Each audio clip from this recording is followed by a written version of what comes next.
Assalamualaikum warahmatullahi wabarakatuh. Perkenalkan, nama saya Nurlani Rohma dari kelas PTMB angkatan 2023 NIM 029. Baik, di sini saya akan menjelaskan materi di PPT pada halaman 15 mengenai struktur susunan pada komponen internal bahan. Struktur susunan pada komponen internal bahan dapat bervariasi tergantung pada jenis bahan yang dimaksud. Namun, pada umumnya, susunan pada komponen internal bahan terdiri dari atom-atom yang tersusun dalam susunan tertentu, terdiri dari inti atom dan awan elektron yang mengelilinginya. Struktur susunan pada komponen internal bahan dapat meliputi atomistic lattice structure, discrete dislocation dynamics, subgrain structures, polycrystalline grain structure, dan macroscopic material behavior. Kemudian saya akan beralih ke penjelasan mengenai PPT halaman 42 mengenai bilangan kuantum. Bilangan kuantum adalah bilangan yang menggambarkan kedudukan atau posisi elektron dalam atom. Bilangan kuantum ini digunakan untuk menggambarkan distribusi elektron dalam atom dan menyatakan sifat elektron dalam orbital. Setiap sistem kuantum dapat memiliki satu atau lebih bilangan kuantum. Jenis-jenis bilangan kuantum antara lain bilangan kuantum utama atau yang disimbolkan dengan N yang menyatakan tingkat energi utama yang dimiliki oleh elektron dalam sebuah atom. Kedua, bilangan kuantum azimut atau momentum sudut yang disimbolkan dengan L yang menyatakan bentuk orbital. Ketiga, bilangan kuantum magnetik atau yang disimbolkan dengan M yang menyatakan orientasi orbital dalam ruang 3 dimensi. Dan yang terakhir, bilangan kuantum spin atau yang disebutkan dengan S yang menyatakan spin elektron dalam sebuah atom. Di sini contohnya yaitu N sama dengan N tadi kan bilangan kuantum utama. Contohnya 1, 2, 3. Terus L itu bilangan kuantum azimut yang menyatakan bentuk orbital. Contohnya 0 atau 1. Terus M menyatakan orientasi orbital dalam bentuk ruang ruang 3 dimensi. Dan ada juga MS atau tadi yang disebutkan bilangan kuantum spin yaitu setengah atau minus setengah. Di sini contohnya berarti N bilangan utamanya itu 1 dan L bilangan kuantum azimutnya yaitu 0 dan M bilangan kuantum magnetiknya 0. Berlaku juga untuk contoh-contoh di bawahnya ini. Selanjutnya saya akan menjelaskan materi pada halaman 62 di PPT yang menjelaskan mengenai jenis-jenis ikatan kimia. Jadi, ikatan kimia itu dibagi menjadi dua, yaitu ikatan primer dan ikatan sekunder. Untuk ikatan primer sendiri dibagi lagi menjadi 3, yakni ikatan ionik atau ikatan ion, covalent bonds atau ikatan kovalen, dan metallic bonds atau ikatan logam. Jadi ikatan ionik itu ikatan yang ketika ion positif dan ion negatif pada setiap atom membentuk sebuah ikatan kimia. Ikatan ini terjadi karena adanya gaya tarik-menarik elektrostatis antara ion positif dan ion negatif dalam suatu senyawa kimia. Contoh ikatan ini yaitu ion Na+ dengan Cl- berikatan menjadi ion NaCl. Yang kedua yaitu covalent bonds atau ikatan kovalen itu terjadi ketika dua atom saling berbagi satu atau lebih pasangan elektron dan membentuk suatu ikatan. Pembagian elektron ini terjadi karena atom harus memenuhi aturan oktet atau konfigurasi gas mulia saat berikatan. Contohnya pada ikatan ion H dengan H keduanya memerlukan satu elektron tambahan agar menjadi unsur yang stabil.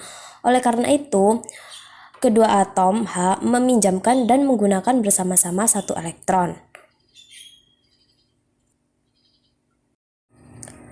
Yang ketiga yaitu ikatan logam, yakni ikatan yang terjadi ketika atom-atom logam saling berikatan dan membentuk struktur kristal.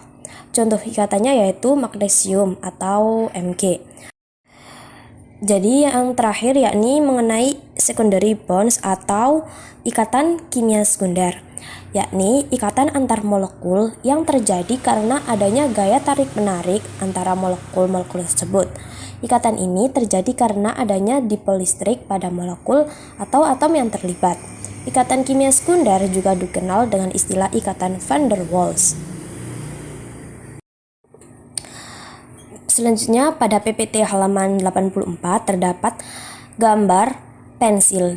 Di sini dapat diketahui bahwa ujung pensil terbuat dari granit yang merupakan salah satu bentuk allotrop karbon. Struktur kristal grafit terdiri dari lapisan-lapisan tipis karbon yang tersusun dalam susunan heksagonal. Setiap lapisan terdiri dari atom karbon yang tersusun dalam bentuk lingkaran heksagonal. Lapisan-lapisan ini saling terikat melalui gaya van der Waals. Selanjutnya pada halaman 92 di PPT menjelaskan mengenai crystallographic points, yakni titik-titik dalam struktur kristal yang menunjukkan posisi atom dalam unit sel. Titik-titik ini diberi label dengan menggunakan bilangan indeks yang terdiri dari 3 angka, yakni X, Y, dan Z. Bilangan indeks ini menunjukkan posisi titik dalam 3 arah kristallografik yang saling tegak lurus. Seperti pada gambar ini, X itu berarti arah A. Jadi di sini X kan setengah, berarti setengahnya A ini di sini.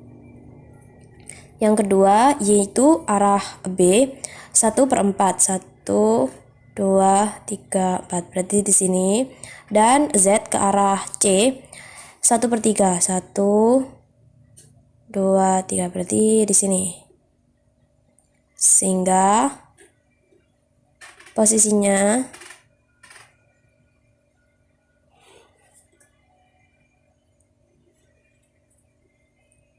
posisi atom dalam unit selnya di sini.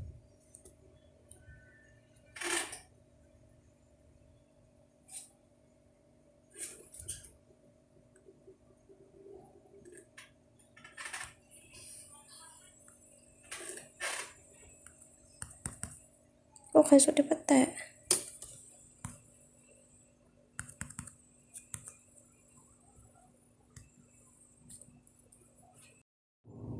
Selanjutnya saya akan menjelaskan mengenai BCC yang terdapat pada halaman 127.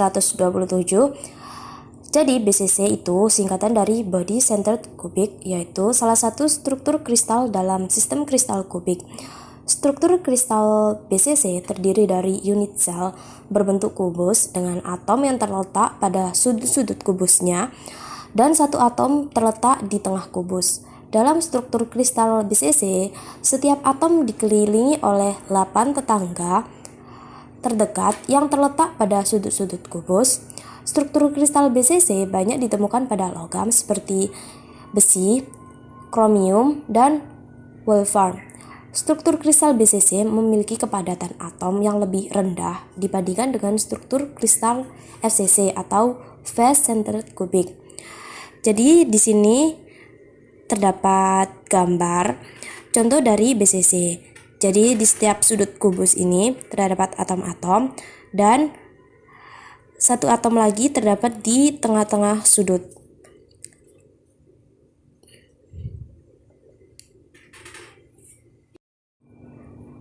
Dan yang terakhir pada halaman 196 saya akan menjelaskan mengenai interstitial solid solution, yaitu salah satu jenis larutan padat yang terbentuk ketika atom-atom solut dalam suatu kristal masuk ke dalam lubang-lubang antara atom-atom pelarut dalam kristal tersebut. Lubang-lubang ini disebut dengan interstitial sites. Atom-atom solut ini memiliki ukuran yang lebih kecil daripada atom-atom pelarut, sehingga dapat masuk ke dalam interstitial sites. Interstitial solid solution terbentuk pada kristal dengan struktur yang memiliki interstitial sites yang cukup besar untuk menampung atom-atom solut. Pada FCC, dan PCC, area interstisi dikategorikan menjadi dua, yakni tetrahedral dan oktahedral, tergantung dengan jumlah tetangga atom terdekat atau bilangan koordinasinya. Jadi sekian dari saya. Wassalamualaikum warahmatullahi wabarakatuh.